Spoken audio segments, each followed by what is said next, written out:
मिला हम लोगों को सोने के लिए, और ये नौबत आ गई कि हम अन्न जल त्याग करके अपने प्राणों की आहुति देकर बाल बच्चों को छोड़कर अपने अधिकार के लिए सड़कों पे सोए। नवयुवक मुख्यमंत्री जो दूसरा इस पृथ्वी पर भगवान होता है, यह आपका स्वास्थ्य कर्मी। इनको धरने पर नहीं बैठना देना चाहिए था, भाना गुप्ता को सोचना चाहिए था। हम तो कहते हैं कि 1 लाख पद खाली है झारखंड में, 1 लाख पद खाली है। 2005 से कार्यरत स्वास्थ्य अनुबंध कर्मियों का सीधा समायोजन किया गया है 2014 में। उसी नियमावली के तर्ज पर हम सभी स्वास्थ्य अनुबंध कर्मी उसी पद पर, उसी योग्यता के साथ, उसी अनुभव के साथ सरकार के उसी अस्पताल में, उसी टेबल पर, एक ही पद पर काम कर रहे हैं अल्प मानदेय में। हम लोगों का ये हड़ताल का 14वां दिन है, आमरण अनशन का ये 8वां दिन है। निश्चित रूप से हमारा यह दायित्व बनता है कि हमें समाज के विभिन्न वर्गों, असहाय लोगों, ज़रूरतमंदों को स्वास्थ्य खराब है उसका तबीयत को ठीक करने के लिए हमारी जवाबदेही है। लेकिन 15-16 सालों 18 सालों से हम लोग काम कर रहे हैं और काफ़ी कम मानदेय से हमारा यह घर परिवार गुजारा नहीं चलता है। झारखंड में गजब का मजाक चल रहा है। अगर मजाक नहीं चल रहा है तो क्या चल रहा है? इसीलिए आज हम आपको संबोधन भी नहीं दिए। क्या करें? मुख्यमंत्री जी कहते हैं कि सबको जोहार कहिए। जोहार कहने से हम में आपसी मतभेद दूर होता है और प्रेम की ओर हम लोग बढ़ते हैं। लेकिन ये वही प्रेम है जैसा मुख्यमंत्री जी कहते हैं। झारखंड में नियोजन नीति बनती है और रद्द हो जाती है। कहा जाता है कि 26 जनवरी तक बन जाएगा पुनः, कुछ नहीं हो सका। 1932 खतियान की बात की जाती है, झारखंड विधानसभा से पास कर दिया जाता है, कैबिनेट से पास कर दिया जाता है। कहा जाता है कि अब केंद्र सरकार से इसे लागू कराएंगे, लेकिन झारखंड के राज्यपाल की ओर से ही इसे रोक दिया जाता है, यानी कि राजभवन से वापस भेज दिया गया। नियोजन नीति, स्थानीय नीति खत्म। बात है युवाओं के लिए। युवाओं को नौकरी नहीं मिल रही है, बेरोजगारी भत्ता नहीं मिल रहा है। शिक्षा मंत्री जी कहते हैं कि शिक्षकों की बहाली निकाल रहे हैं। शिक्षकों की कितनी बहाली निकाल? भवन के पास पहुंचेंगे, लगातार कई तरह के दल के लोग विरोध प्रदर्शन, धरना प्रदर्शन करते आपको दिख जाएंगे। ऐसे में आप जो हमारे पीछे भीड़ देख रहे हैं, ये है NRHM के तहत ज्वाइन हुए ये ANM GNM पारा कर्मी। ये लोग परमानेंट करने के लिए आंदोलन कर रहे हैं। इनकी शुरुआत 16 जनवरी से मुख्यमंत्री आवास के घेराव से किया था। इन्होंने बैरिकेडिंग तोड़कर उत्साह दिखाया और मुख्यमंत्री के आवास तक पहुंच गए। हालांकि पुलिस बल के तहत द्वारा उनकी मदद से इन्हें रोक दिया गया। बाद में इन्होंने राजभवन के पास धरना प्रदर्शन किया और अभी कुछ दिनों से इन्होंने अनशन पर बैठ गई हैं। कई संवेदनशील हैं, कई भावुक हो गए हैं, कई की तबीयत खराब है। ये दूसरों की ज़िंदगी देते थे।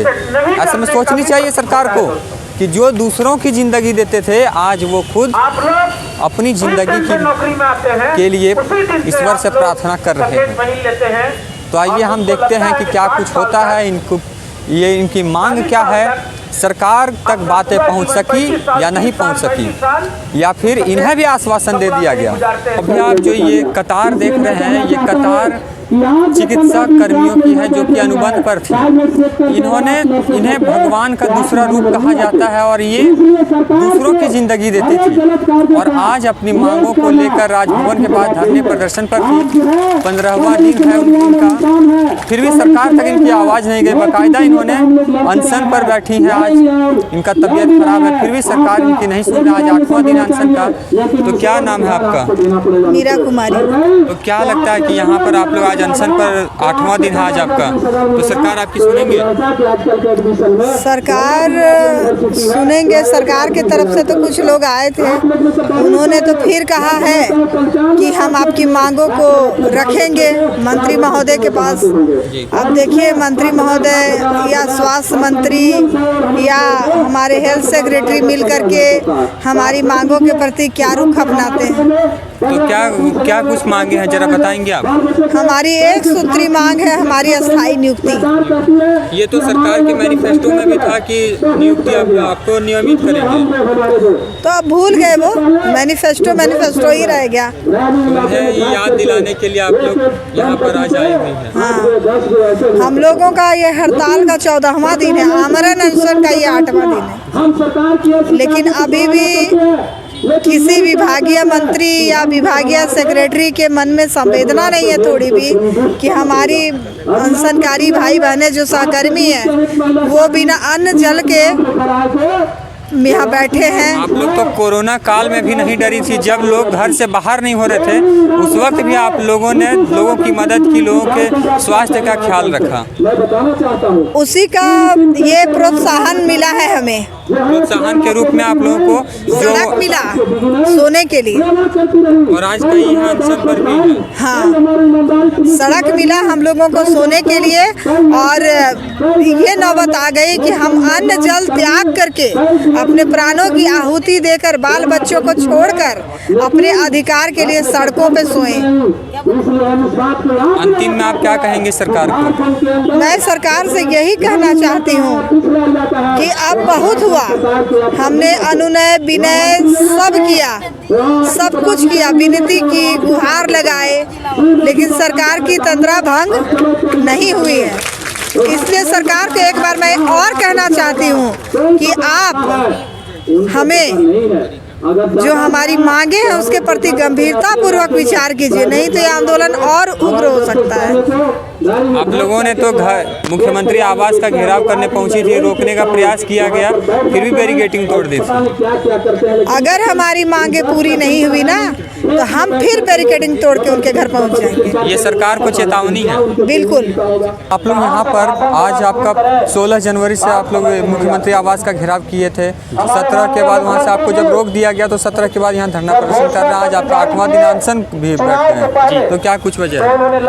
हमारी एक सूत्री मांग है, चिर परिचित मांग है, कोई नई मांग नहीं है। सरकार से सीधा समायोजन। हम सभी पैरामेडिकल अनुबंध कर्मी एएनएम जीएनएम संघ 10 से 18 सालों से सरकार के विभिन्न स्वास्थ्य केंद्रों में अपनी सेवाएं दे रहे हैं अल्प मानदेय में। हमारी सरकार से केवल एक मांग 2014 पैरामेडिकल नियमावली के माध्यम से हमारा सीधा समायोजन हो। पहले भी सरकार 2005 से इसी विभाग में, इसी सरकार द्वारा, इसी माननीय हेमंत सर जी के सरकार में, मुख्यमंत्री काल में 2005 से कार्यरत स्वास्थ्य अनुबंध कर्मियों का सीधा समायोजन किया गया है 2014 में। उसी नियमावली के तर्ज पर हम सभी स्वास्थ्य अनुबंध कर्मी उसी पद पर, उसी योग्यता के साथ, उसी अनुभव के साथ सरकार के उसी अस्पताल में, उसी टेबल पर, एक ही पद पर काम कर रहे हैं अल्प मानदेय में। तो हम सभी यह चाहते हैं एक सूत्री मांग, सीधा समायोजन, नियमितीकरण 2014 पैरामेडिकल नियमावली का। और हम लोगों ने कोरोना काल में कोरोना योद्धा के रूप में इस राज्य को कोरोना से कालकोलित होने से लोगों को बचाया है। और सरकार के चुनावी भी देखा जाए तो ईश्वर से दूसरा रूप आप लोग होते हैं, ईश्वर का दूसरा रूप आप लोग होते हैं, आप लोग दूसरों की जिंदगी देते हैं जी, और उसके बावजूद आप लोग आज अनशन पर बैठे हुए, फिर भी सरकार आपकी नहीं सुन रही है। निश्चित रूप से हमारा यह दायित्व बनता है कि हमें समाज के विभिन्न वर्गों, असहाय लोगों, ज़रूरतमंदों को स्वास्थ्य खराब है उसका तबीयत को ठीक करने के लिए हमारी जवाबदेही है। लेकिन 15-16 सालों 18 सालों से हम लोग काम कर रहे हैं और काफ़ी कम मानदेय से हमारा यह घर परिवार गुजारा नहीं चलता है, बच्चे लोगों का, माता पिता का, इस महंगाई में।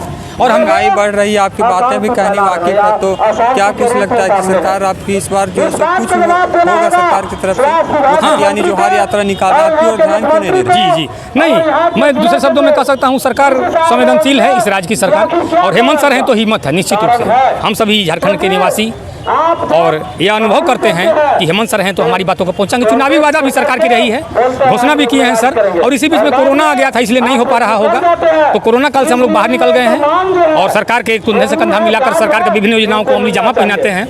निश्चित रूप से हमारी बातें पॉजिटिव होगी। हेमंत सर हैं तो हिम्मत है और हम सभी कोरोना योद्धा को उचित सम्मान मिलना चाहिए और हम सभी उचित सम्मान लेकर के एक सूती मांग लेकर के ही यहाँ से जाएंगे। परिचय दे दीजिए। आलोक तिवारी, अनुबंध कर्मी, फार्मासिस्ट। तो अभी आपने देखा कि किस प्रकार एक फार्मासिस्ट ने बखान किया और विस्तार से बताया कि उनकी क्या क्या मांगे हैं, और उन्होंने यह भी बताया कि हेमंत सोरेन जी के मैनिफेस्टो में ही था कि अनुबंध चिकित्सा कर्मियों को नियमित करना है, और फिर भी अभी तक नहीं किया गया। उसके बावजूद वो आज यहाँ पर बाकायदा धरने पर हैं, अनशन पर हैं। अनशन का आज 8वां दिन है, लेकिन आज भी आशा है उन्हें कि हेमंत सोरेन जी उनकी सुनेंगे, और उन्होंने यह भी कहा कि हेमंत है तो हिम्मत है।